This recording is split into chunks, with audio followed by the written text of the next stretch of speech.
மகர ராசி அன்பர்கள் அனைவருக்கும் வணக்கம்.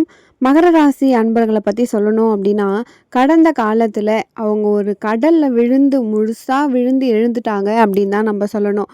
ஏன்னா இந்த 7.5 சனி காலகட்டத்தில் இவ்வளோ காலம் வரைக்கும் அவங்க கஷ்டப்பட்டது கொஞ்சம் நஞ்சம் கிடையாது. பெரும்பாலான மகர ராசி அன்பர்கள் அனுபவிச்சது அவ்வளோ கஷ்டம். உங்கள் வீட்டு கஷ்டம் இல்லை, எங்கள் வீட்டு கஷ்டம் இல்லை, அவ்வளோ கஷ்டத்தை அனுபவிச்சிட்டாங்க அப்படின்னு தான் சொல்லணும். இதில் ஒரு 10% மக்கள் தப்பிச்சிட்டாங்க. காரணம் என்னென்னா, அவங்களுடைய தசாபுக்தி சிறப்பாக இருந்திருக்கலாம். அதாவது ராகு தசை கேது தசைலாம் இருக்கும் பொழுது சனி கொஞ்சம் த எதிர் எதிர்க்கு பார்ப்பாங்க. அப்போது சுய ஜாதகத்தில் ராகுவும் கேதுவும் நல்லா இருந்திருப்பாங்க. இந்த மாதிரி இருக்கும் பொழுது ஒரு 10% அவங்க தப்பிச்சிட்டாங்க அப்படின்னு சொல்லலாம். மீதி மகர ராசி அன்பர்கள் நிறையவே கஷ்டப்பட்டுட்டாங்க. ஆனால் இந்த காலகட்டத்தில் நீங்கள் கஷ்டப்பட வேண்டிய அவசியமே இல்லை. இப்பயே விடுவிக்கப்பட்டுட்டாங்க அப்படின்னு தான் சொல்லணும். காரணம் என்னென்னா, பொதுவா 7.5 சனி விட்டுட்டு போகும்பொழுது ஒரு பெரிய ஒரு ப்ளஸ்ஸு, ஒரு நல்லதை கொடுக்கும். உன் வாழ்க்கையில நீ எதுக்காக ஏங்குன? எதுக்காக நீ கனவு கண்ட? எதுக்காக நீ ரொம்ப ஆசைப்பட்டியோ அத உனக்கு கொடுத்துருவாருங்க. அப்போ இது மார்ச் 29 தேதி தான் மகர ராசி அன்பர்களுக்கு சனி பயிற்சி ஆக போகிறாரு. ஆனால் மகர ராசி அன்பர்கள் இப்பயே ஃப்ரீ ஆயிட்டாங்க. ஏன்னா சனி விட்டுட்டு போகிறதுக்கு சில மாதங்களுக்கு முன்னாடியே நல்ல பலன்களை கொடுக்க ஆரம்பிச்சிடுவார். அதாவது சனி கொடுக்கறத யாராலையுமே தடுக்கவே முடியாதுங்க. இப்படி ஒரு விஷயமே இருக்குது. அப்போது சனி பகவான் மகர ராசி அன்பர்களுக்கு கொடுக்கணும் அப்படின்னு முடிவு பண்ணிட்டாரு. யாராலையும் தடுக்க முடியாது. அப்போது அவர் போயிட்டு உட்கார்ற இடமும் பார்த்தீங்கன்னா 3வது இடம். 3ஆம் இடத்துல வரக்கூடிய சனி பகவானை என்ன சொல்லுவாங்க அப்படின்னா, சகாய சனி அப்படின்னு சொல்லுவாங்க. எல்லா சகாயம் அப்படின்னாலே ஒரு உதவி அப்படின்னு தான் அர்த்தம். நான் உனக்கு எல்லா விதத்துலேயுமே உதவி பண்ண போகிறேன். நான் உனக்கு உன்னுடைய தொழிலில் மட்டும் இல்லை, உன்னுடைய குடும்பத்தில் மட்டும் இல்லை, உன்னுடைய சமுதாயத்தில் மட்டும் இல்லை, எந்தெந்த வகையில் உனக்கு உதவி தேவையோ அத்தனை வழியிலுமே நான் உனக்கு உதவி பண்ண வரேன் அப்படின்ற மாதிரி சனி பகவான் இருக்கார். 3வது ராசி இந்த 2025 ரொம்பவே சூப்பர் டூப்பராக இருக்குது அப்படின்னா அது மகர ராசி அன்பர்களுக்கு தான்.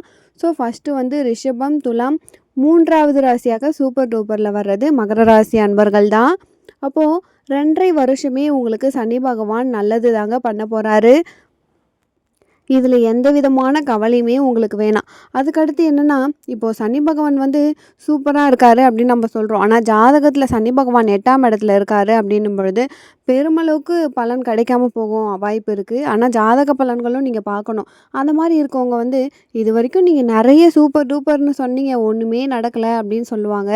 அப்போது இவங்க திமிரா பேசுகிறாங்க அப்படின்னு சொல்லிட்டு சில பேர் நினைப்பாங்க. ஆனால் அவங்க திமிரா பேசுகிறல பாவமாக இருக்கும். ஏன்னா சுய ஜாதகத்தில் ஏதோ ஒரு குறை இருக்குது. அந்த சுய ஜாதகத்தில் இருக்கக்கூடிய குறைய நிவர்த்தி பண்ண முடியுமா அப்படின்னு கேட்டிங்கன்னா நிவர்த்தி பண்ணலாம். அதுக்கு நிறைய பரிகாரங்கள் இருக்குது. இப்போது சனி பகவான் 3ஆம் இடத்துல சகாய சனியாக வரப்போகிறாரு. நிறைய நல்லது செய்ய போகிறாரு. அது நமக்கு தெரிஞ்சிருச்சு. அதுக்கடுத்து குரு பகவான் 6ஆம் இடத்துக்கு வராரு.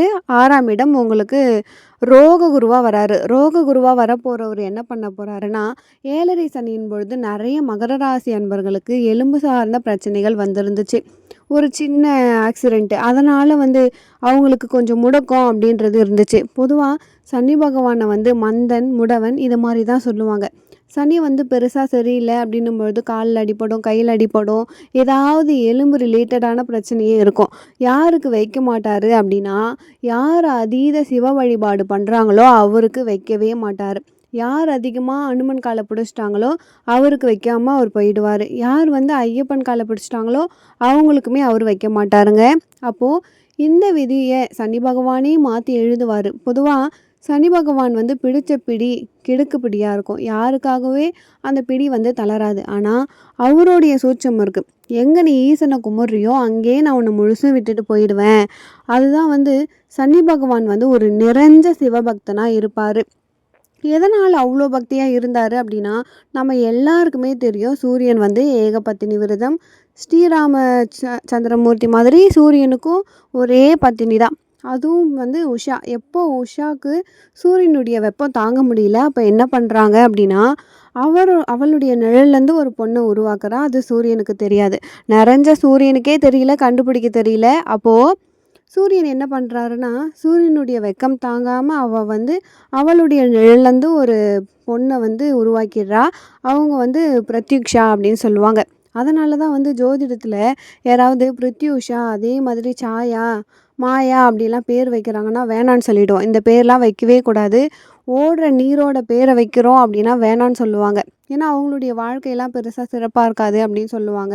அதில ஒரு சூட்சமம் இருக்கு. அப்போ அந்த பிரத்யூஷா அப்படின்ற பேரு ரொம்ப நல்ல பேரு. ஆனா அத வைக்கக்கூடாதுன்னு சொல்லுவாங்க. ஏன்னா இந்த சாயா இருக்கா பாருங்க, எல்லாமே சொல்லிடுறாங்க. உஷா என்ன சொல்றா, இந்த பிரத்யூஷா கிட்ட, "சூரிய பகவானுக்கு எல்லா சேவையும் நீ தான் செய்யணும். என்னுடைய குழந்தைகள் யமதர்மராஜாவோட பையன். என்னுடைய பையனுக்கு நீ நல்ல அம்மாவா இருக்கணும். என்னுடைய பொண்ணு யமுனா அவளுக்கு நீ ஒரு நல்ல அம்மாவா இருக்கணும். ஆனா எக்காரணத்த கொண்டும் என் புருஷன்கிட்ட ஒரு பத்தினி அப்படிங்கிற இதுவ வந்து நீ கொண்டு போக்கூடாது. தாம்பத்தியம் அப்படிங்கிறது இருக்கவே கூடாது." அப்படின்றத ஸ்ட்ரிக்ட்டா ஆர்டர் போட்டு போறாங்க. ஆனா பிரத்யுக்ஷா வந்து சாயா வந்து எல்லா விதத்துலயுமே ஒரு நல்ல குணங்கள் கொண்டவங்க. அவங்க உஷாலேருந்து தோன்ற ஒரு உருவமா இருந்தாலுமே, அதீத நல்ல குணங்கள் கொண்டவங்க அப்படின்னு சொல்லலாம். ஒரு முறை சூரிய பகவான் என்ன பண்ணுவாரு, அவருடைய ஆசைக்கு இணங்க கேட்க இவளுமே ஒத்துக்கிறா. அதனால பிறந்த குழந்தை தான் சனி பகவான். இந்த சனியினுடைய அம்மா வந்து நிழல் அப்படிங்கிறதால இந்த குழந்தை வந்து கருப்பா பொறந்துரும். அப்போ சூரியனுடைய பிரகாசத்துக்கு கோடான கோடி மின்விளக்குகள் ஒண்ணு சேர்ந்தாலுமே சூரியனுடைய பிரகாசத்துக்கு ஈடாகாது அப்படின்னு சொல்லுவாங்க இல்லையா? அப்போ இந்த குழந்தை கருப்பா பொறந்தத பார்த்ததும் சூரியனுக்கு வந்து கஷ்டமாயிடுது.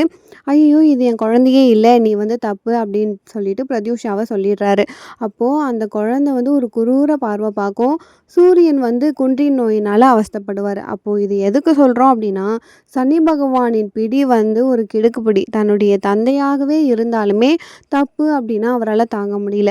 அப்படிப்பட்ட சனி பகவான் பரமேஸ்வரனை கும்பிடும் பொழுது அமைதியாயிடுறாரு. காரணம் என்னன்னா, உஷா தன்னுடைய நிழல்லேருந்து பிரத்யூஷாவை உருவாக்கும் பொழுது, அந்த பிரத்யூஷா முதல்ல பார்த்த பிம்பம் என்னன்னா, ஈசனுடைய பிம்பம். சிவலிங்கத்த அவங்க முதல்ல பார்க்குறாங்க. சிவலிங்கத்த தான் தன்னுடைய அப்பாவாகவும், அம்மாவாகவும், தங்கையாகவும், அதே மாதிரி அண்ணனாவும் அவங்க ஏத்துக்கிறாங்க. அப்போ பிரத்யுக்ஷா ஒரு சிறந்த சிவபக்தை. சனி பகவானும் ஒரு சிறந்த சிவபக்தர் தான். சனி பகவான் பிறந்ததுலேருந்தே அந்த குழந்தை வந்து அவங்க அம்மா சிவன் வழிபாடு பண்ணுறத பார்த்தே வளர்ந்ததால, அவரும் வந்து சிவனை பார்த்து வழிபாடு பண்ணுறாரு. யார் ஒருத்தர் சிவபெருமானை வழிபாடு பண்ணுறாங்களோ, சனி பகவான் அப்படியே அமைதியாயிடுவார்.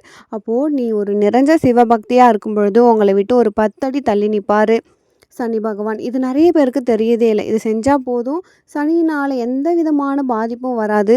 இது 100% உண்மைங்க. இப்போ மகர ராசி அன்பர்களுக்கு இப்போ ராகு கேதுவ பத்தி பார்க்கலாம். ராகு வந்து 2ஆம் இடம் தன குடும்ப வாக்குஸ்தானத்துல இருக்கும் பொழுது, ராகு வந்து நெறைய நல்லது செய்வார். வசதி வாய்ப்ப குடுப்பாரு. குடும்பத்துல ஒரு கும்மி அடிப்பாரு அப்படின்னு சொல்லலாம். ஆனா குருவினுடைய பார்வை இருக்கு. 1 வருஷம் குடும்பத்துல பிரச்சனையே ஏற்படுத்த முடியாது ராகுக்கு. அதுக்கப்புறம் கேது 8ஆம் இடம் துஷ்தான கேது. அப்போ இவர் என்ன பண்ணுவாரு அப்படின்னா, நெறைய இந்த மகர ராசி அன்பர்களுக்கு மனரீதியான சில பல குழப்பங்கள். ஒரு ஒரு வார்த்தை சொல்லுவாங்க பார்த்தீங்களா? "விட்ட தட ஆசையும் விலாப்பழத்து ஓட்டை போலன்னு." அது மாரி எதுலயுமே பெருசா எனக்கு ஈர்ப்பு இல்ல. எதுலயுமே பெருசா ஆசை இல்ல அப்படின்ற ஒரு மனப்பக்கத்துக்கு வந்துருவாங்க. கேது 8ஆம் இடத்துல இருக்கிறதால. அப்போ கேதுவையும் நம்ம சாந்தப்படுத்தணும். நம்ம வந்து வேற யாரையும் பெருசா சாந்தப்படுத்தணும் அப்படின்ற அவசியம் இல்ல. சனி பகவான் ஆல்ரெடி சிறப்பா இருக்காரு. இன்னொன்னு மகர ராசி அன்பர்களுக்கு ராசி அதிபதியே சனி பகவான் தாங்க. அப்போ அவருடைய வீட்டுக்கு அவர் நல்லது தான் பண்ணுவாரு அப்படிங்கிற அர்த்தம் தான். இப்போ மகர ராசி அன்பர்களுக்கு இந்த காலகட்டத்தில என்ன பரிகாரம் அப்படின்னா, கேதுவுக்கு நீங்க பரிகாரம் பண்ணலாம். கேதுவ சாந்தப்படுத்தினா மட்டுமே போதுமானது இந்த காலகட்டத்தில. கேதுவ சாந்தப்படுத்தணும் அப்படின்னா, ரொம்ப சுலபமான வழி இருக்கு. அது என்ன அப்படின்னா, கேதுவ மட்டும் நம்ம சாந்தப்படுத்துறத விட, ராகு, கேது 2 பேரையும் சேர்த்து சாந்தப்படுத்துறது நல்லது. அது என்ன அப்படின்னா, நமக்கு எல்லாருக்குமே தெரியும். உளுந்தங்களி கிளறுவாங்க பார்த்தீங்களா? உளுந்தங்களி கிளறும் பொழுது அத நம்ம வாங்கிக்கிட்டு, உளுந்த வந்து தோலோட வாங்கிட்டு நீங்க செஞ்சு பாருங்க. நைட்டு ஊற வச்சுருங்க.